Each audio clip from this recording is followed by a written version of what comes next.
Jadi Natal ini milik bersama. Kalau seorang muslim tidak memperingati kelahirannya Isa atau Yesus, dia kafir kepada ajarannya. Nah, maka dari itu saya bilang, di dalam Natal ini juga muslim harus juga sibuk ikut mengucapkan Natal. Assalamualaikum warahmatullahi wabarakatuh. Bismillahirrahmanirrahim. Alhamdulillah wassalatu wassalamu ala Rasulillah Sayyidina Muhammad ibn Abdillah wa ala alihi wa sahbihi wa mawalah wa man tabi'a sunnatahu ila yaumil liqa'illah. Asyhadu an la ilaha illallah wahdahu la syarika lah wa asyhadu anna Muhammadan abduhu wa rasuluh. Amma ba'du. Bersyukur kepada Allah dengan ucapan Alhamdulillahirabbil alamin. Kemudian bersolawat kepada Rasulullah dengan ucapan Allahumma sholli ala Muhammad. Alhamdulillah, berjumpa lagi dengan saya Gus Nurul Hidayat. Pada kesempatan kali ini saya akan menanggapi beberapa pernyataan dari Zain As-Segaf ataupun Kribo. Yang pertama, dia menyatakan dan mengajak umat muslim untuk merayakan hari Natal, untuk mengucapkan selamat Natal. Tanggapan saya, hei Anda Kribo, belajar lagi, jangan Anda campur adukan, jangan kamu campur adukan antara ajaran yang benar, yaitu agama Islam, dan ajaran buatan Paulus yang berani mengubah isi-isi yang berada di dalam kitab Injil. Tanggapan saya, kita harus mengetahui bahwasanya mengucapkan selamat Natal adalah menyetujui bahwasanya Allah Subhanahu wa taala memiliki seorang anak. Jadi apabila seseorang mengucapkan selamat Natal, jadi dia telah menyetujui bahwasanya Allah Subhanahu wa taala memiliki seorang anak. Oleh sebab itu Allah berfirman di dalam surah Al-Ikhlas, Qul huwallahu ahad, katakanlah Muhammad bahwasanya Allah Subhanahu wa taala Maha Satu yang tidak ada duanya. Lam yalid, Allah tidak beranak, walam yulad, dan Allah tidak diperanakkan, walam yakul lahu kufuwan ahad, dan tidak ada sesuatu pun yang setara dengan Allah Subhanahu wa taala. Oleh sebab itu, kita selaku umat muslim, saudara seiman dan seislam, tidak boleh mengucapkan selamat Natal kepada orang-orang kafir ataupun kepada non-muslim. Yang kedua, dengan seenak jidat dan seenak cangkem dia, si Kribo mengatakan, toh di ayat Al-Quran Allah Subhanahu wa taala tidak memaksa hambanya untuk memeluk agama Islam. Allah Subhanahu wa taala tidak memaksa umatnya agar memeluk agama Islam. Tanggapan saya, yang pertama, di dalam Al-Quran dijelaskan la ikraha fiddin, tidak ada paksaan dalam beragama. Apa maksud di dalam ayat tersebut? Kita harus mengetahui bahwasanya Allah Subhanahu wa taala menciptakan manusia sebaik-baik penciptaan. Manusia diberikan kebebasan memilih, manusia diberikan pikiran akal sehat oleh Allah Subhanahu wa taala. Oleh sebab itu, apabila hamba Allah, apabila manusia memilih jalan yang lurus, mengesahkan Allah, meyakini bahwasanya tiada Tuhan selain Allah dan Nabi Muhammad adalah utusan Allah, serta nabi-nabi yang diutus sebelum Nabi Muhammad adalah utusan Allah, maka di saat itu orang-orang yang beriman kepada Allah akan dimasukkan ke dalam surga dan dimasukkan sebagai orang-orang yang beruntung. Allah Subhanahu wa taala berfirman di dalam Al-Qur'an, innal ladzina amanu wa 'amilus solihati anna lahum jannatin tajri min tahtihal anhar. Sesungguhnya orang-orang yang beriman kepada Allah dan beramal solih, Allah Subhanahu wa taala akan menyediakan baginya surga yang di bawahnya mengalir sungai-sungai. Akan tetapi apabila manusia ataupun hamba Allah salah memilih, Allah Subhanahu wa taala akan meletakkan mereka ke dalam nerakanya. Allah akan meletakkan mereka ke dalam neraka Allah. Allah Subhanahu wa taala berfirman di dalam Al-Qur'an, innal ladzina kafaru bi ayatina sawfa nuslihim naro. Sesungguhnya orang-orang yang mendustakan ayat-ayat kami akan letakkan bagi mereka ke dalam neraka. Jadi kita selaku hamba Allah harus bisa membedakan mana yang benar dan mana yang salah, mana yang hak dan mana yang batil.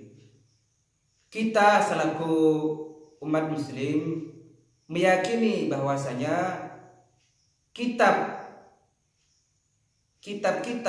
yang diturunkan Allah bagi umat manusia itu ada 4. Yang pertama kitab Taurat, yang kedua kitab Zabur, yang ketiga kitab Injil, yang keempat kitab Al-Quran.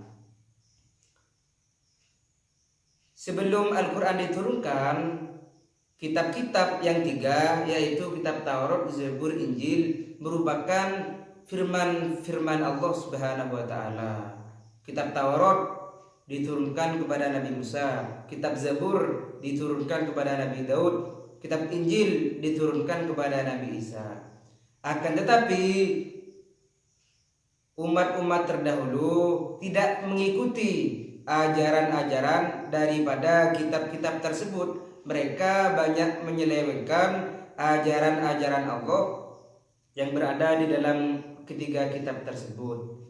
Oleh sebab itu Allah Subhanahu wa taala menurunkan Al-Quran kepada Nabi Muhammad untuk menyempurnakan kitab-kitab yang diturunkan sebelumnya. Jadi kita selaku hamba Allah harus meyakini bahwasanya setiap sesuatu yang kita kerjakan, setiap perkara yang kita pilih itu semuanya ada konsekuensinya. Apabila melakukan kebaikan tersebut diniatkan karena Allah, maka kita akan mendapat pahala. Akan tetapi apabila cuman beramal solih, tidak beriman kepada Allah, maka amal tersebut ditolak oleh Allah Subhanahu wa taala. Allah berfirman di dalam Al-Quran, wa qadimna ila ma amilu min amalin faj'alnahu haba'an manthura. Dan Allah tampakkan, Allah berikan amal-amal mereka, akan tetapi amal-amal mereka ditolak oleh Allah Subhanahu wa taala. Mengapa?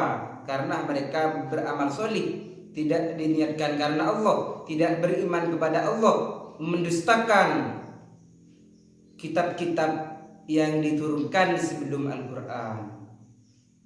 Yang terakhir, pesan saya, nabi-nabi yang diturunkan sebelum Nabi Muhammad itu tidak pernah mengajarkan kesesatan. Mereka mengajarkan ketauhidan kepada Allah. Tidak ada Tuhan selain Allah. La ilaha illallah. Oleh sebab itu, nabi-nabi yang diutus oleh Allah Subhanahu wa taala itu beragama Islam. Mengapa? Karena mereka mentauhidkan Allah Subhanahu wa taala. Tidak ada Tuhan selain Allah. Contoh, Nabi Isa tidak pernah mengajarkan kekristenan. Nabi Isa tidak mengajarkan, tidak menyuruh untuk menyalib. Nabi Isa mengajarkan mentauhidkan Allah Subhanahu wa taala. Ajaran-ajaran salib menyalib itu merupakan ajaran Paulus, ajaran Paus, ajaran pendeta yang dengan seenak cangkem mereka merubah isi-isi daripada kitab Injil. Itu contoh konkretnya. Banyak bukti-bukti bahwasanya di dalam kitab Injil versi lama dan versi baru itu sudah banyak perubahan, sehingga terbukti nyata bahwasanya kitab Injil banyak dipalsukan oleh mereka penista, pendusta kelas berat. Oh, saya berkata seperti ini, saya bukan melecehkan, mencela Tuhan mereka. Saya tidak mencela, akan tetapi saya memberikan dalil, memberikan keterangan ilmiah mengenai Tuhan yang pantas disembah. Saya tidak mengurus agama mereka, agama yang dibuat-buat mereka saya tidak mengurus. Akan tetapi saya akan memberikan penjelasan ilmiah mengenai ketuhanan ataupun Tuhan yang disembah, yaitu Allah Subhanahu wa taala. Mungkin hanya itu yang dapat saya tanggapi dari pernyataan Kribo. Oh iya, satu pesan lagi kepada kamu Kribo, jangan kau lencengkan firman-firman Allah Subhanahu wa taala dengan maksud dan tujuan politik yang berada di dalam otak kau ingin menghasilkan uang, akan tetapi dengan cara yang salah mendustakan firman-firman Allah. Dasar kau orang munafik, ingin merusak Islam dengan cara mengajak-ngajak umat Islam untuk melaksanakan dan mengucapkan selamat Natal. Dasar kau penista. Mungkin hanya itu yang dapat saya tanggapi dari pernyataan si Kribo. Marilah kita tutup dengan pembaharuan iman dan pembacaan doa. Asyhadu an la ilaha illallah wa asyhadu anna Muhammadar Rasulullah. Bismillahirrahmanirrahim. Alhamdulillahirabbil alamin. Rabbana atina min ladunka rahmatan wa hayyi lana min amrina rasyada. Allahumma ya Allah, inna nas'aluka nafsan mutmainnatan tu'minu bi liqa'ika wa tardha bi qada'ika wa taqna'u bi ata'ika fa innaka 'ala kulli syai'in qadir. Allahumma ighfir lana dhunubana ya Allah, waghfir 'anna sayyi'atina wa tawaffana ma'an nabiyyin wa syuhada'i shalihin ma'al abrar. Alhamdulillahirabbil alamin. Bagi sahabat sekalian, jangan lupa di-subscribe, like, dan share ke jejaring sosial kalian biar channel ini bisa berkembang. Kita tutup dengan pembacaan hadanallahu wa iyyakum ihdinas shiratal mustaqim. Wassalamualaikum warahmatullahi wabarakatuh.